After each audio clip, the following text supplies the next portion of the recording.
There is no greater time to be a comic book fan than the last 15 years, especially with the huge success that the MCU has had. So many studios want to emulate that success and start their own franchises that could lead to all those billions. Why make trillions when we could make billions?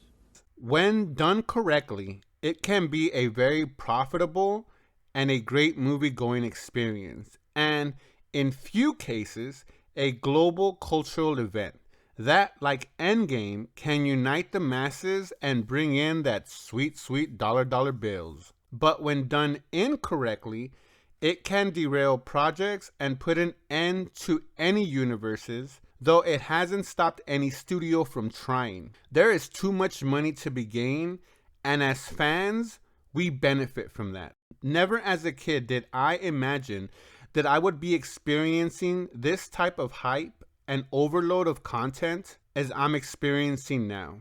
And I'm here for it. And with that, we must take the bad with the good. Netflix is one such studio that is very interested in developing its own Netflix verse. With its acquisition of Millarworld, it had made and taken bold steps to bring that vision into reality, but sadly with mixed to low results. So when I saw a new Netflix original superhero series called The Guardians of Justice with just 30-minute episodes on average, so not a huge investment, I was like, okay, I'm in. This show centers around a Justice League type of super team. It feels like a spoof of the DC product or universes. The plot is fairly simple. We get introduced to Marvelous Man, basically Superman, that has saved the world and led it to peace, when he suddenly kills himself with a kryptonite type bullet that sends shockwaves all around the world.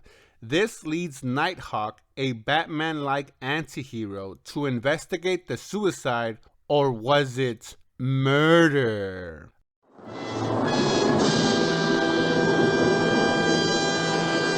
Marvelous Man's death brings Nighthawk to investigate the whole of the Guardians of Justice and questions their motives, and makes them suspect where one by one they are found to be innocent by Nighthawk. At the end, we find out that Nighthawk was the murderer of Marvelous Man because a great threat was coming to Earth, and Nighthawk is the only one to save the Earth, but he wants to save it his way. And roll credits.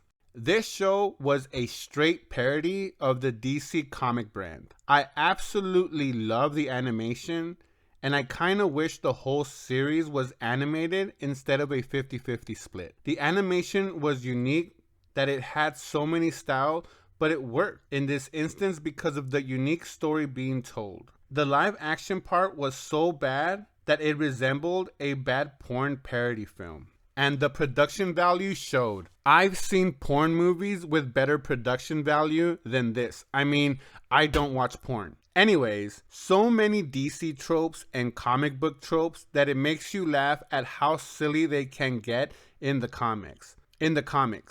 But I think that was what the movie was going for.